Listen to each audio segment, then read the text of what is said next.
What looks like an iPhone knockoff and wants to compete with the iPhone? It's the Nothing Phone 1. Starting at 399 pounds, it features a reasonable level of performance, user-friendly software, and a striking Glyph interface. To say it competes with other flagships might be a stretch, but given what it can do for that price, we might argue the hype is justified. Well, why don't you join us as we talk about it? Let's check it out. Design. The Nothing Phone 1 is offered in two colors and styles, black and white. Normally, you will wonder, is this an iPhone 12 I am holding, given how similar the two seem. Funny how the CEO of Nothing, Carl Pei, has also said that he despises feedback of this kind. I get really annoyed reading those comments online. I mean, I know where they're coming from. If you're talking about the buttons, I think I'll be okay with that because they do look quite similar. The transparent rear of the Phone 1 is perhaps its most distinctive design feature. Nothing has made the exposed understructure both practical and visually acceptable. After you become used to the phone's see-through display, the Glyph user interface will immediately catch your eye. We'll talk more about the distinctive arrangement of white LED strips at the back of Nothing in a bit. Don't go anywhere. Even though it has a transparent Gorilla Glass 5 back, the Phone 1 does a respectable job of avoiding fingerprints, and smudges can be removed with no effort. Although it has square corners, the recyclable aluminum frame of the Phone 1 is slightly softened at the edges to make it easier to hold. The frame's two volume controls are located on the left, while its power button is on the right. Its IP53 certification means it is dust and water resistant, making it suitable for use even in a steady drizzle. Also, dust won't be able to get into the cavity behind the transparent rear glass. Overall, we can confidently say when it comes to Nothing's design, there is nothing you will hate. Or you might hate it for other features, who knows? Let's find out. Display. The screen is excellent in every way possible. It's bright enough, clear, and colorful enough for its size. This OLED display has a dynamic refresh rate that can move from 60 to 120 Hz. It's quite cool. Which is a fancy way of stating that scrolling and animations will appear smooth and feel more sensitive to your touch. It can compete with premium models in terms of resolution. To suggest it outshines any of the latest iPhone would kinda be an exaggeration. We compared it to our iPhone 13 Pro and saw a significant difference in swiping when browsing social media. Lest we forget, it will cost you nothing to subscribe to our channel to receive content on your favorite electronic gadgets. Glyph Interface. Nothing's Glyph interface is composed of many interconnected LED strips. All of your alerts and calls will be accompanied by flashing LED bars.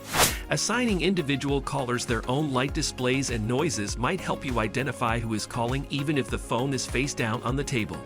To utilize this feature, keep your phone face down at all times. However, avoid placing your phone on any surface that might damage it. This is going to be challenging at first for those of us who aren't used to putting our phones face down. The question is, why is Nothing making this move? They claim they want us to pay greater attention to our surroundings. Say you are out with friends, on a date, or at work. Keeping your phone face up can distract you from what you are doing, and this is mostly true. So with the phone's face down, you can avoid distracting notifications from coming in. While the phone is face down, the lights would act as a signal when a critical call comes in. Nonetheless, can we really call this feature revolutionary? We say this because you won't be able to escape being flooded with alerts since you'll still be visibly aware each one arrives. I have to get one of those. This feature is not very impressive for those of us who keep our phones on silent always. Nothing's Glyph interface is nothing to us. Either way, people who need to be constantly connected will either keep their phones face up so they can view incoming alerts or use the Do Not Disturb feature. This interface, which we can reasonably claim is just a marketing ploy to make the Phone 1 stand out from the crowd. Also, CNET notes that it's also arguably something of a gimmick. Time will tell how useful it really is. However, it serves its purpose well for those who choose to use it. Well, the Glyph interface does not put a strain on the battery, which we will discuss later. Camera. For a phone that is comparing itself to the iPhone, its camera department humbles them. For starters, there are only two cameras on the rear.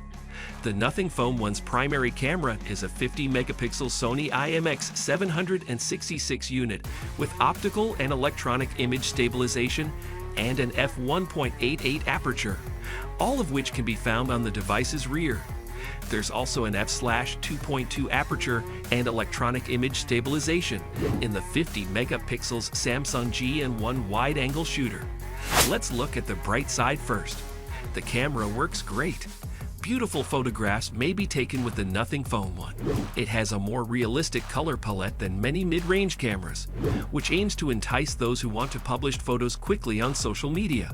A more refined and sensitive approach is taken by the camera in Phone 1. The beautiful usage of HER and natural bokeh will win you over. The Phone 1 has a 16-megapixel front-facing camera located in a display hole punch. Portrait mode has excellent skin tone and detail capture, as well as very strong edge recognition. When taking pictures of individuals with the back camera, you have the option of utilizing the Glyph lights as fill light rather than the brighter flash. That's pretty cool, huh? There are, however, significant flaws. Really? Yes, we are getting to the downside which you might probably hate. The shiny glass back and lighting system can cause more lens flare than on other phones, and night mode is highly buggy. With less light, the quality of the image declines. That's bad. Photos taken using the wide-angle camera are often less vibrant than those taken with the primary camera. To get it more in sync with the primary camera, some fine-tuning is necessary. It's hypocritical that this phone claims to compete with the iPhone yet fails at taking photos of moving subjects or taking great shots under sunlight. Battery. The battery capacity of the Phone 1 is 4,500 mAh. Battery life is obviously below average. We got just 6 hours.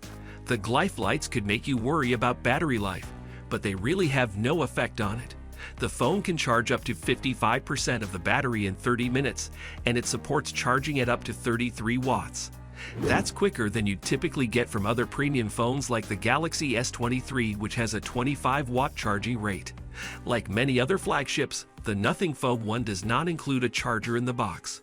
Although this is better for the planet, it might be an annoyance to purchase if you don't already have a USB-C charger. This Phone 1 supports the widespread key standard for wireless charging at up to 15 watts.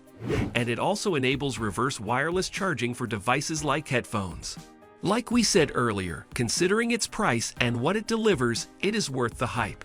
Nonetheless, it is a mistake to believe that it can hold its own against other flagship phones. The iPhone can run for 7 hours on a single charge, while this phone only runs for 6 hours. The Phone 1's camera is adequate, but it falls short of the S23 Ultra and the iPhone 14 Pro Max. The camera also lacks a variety of settings and modes.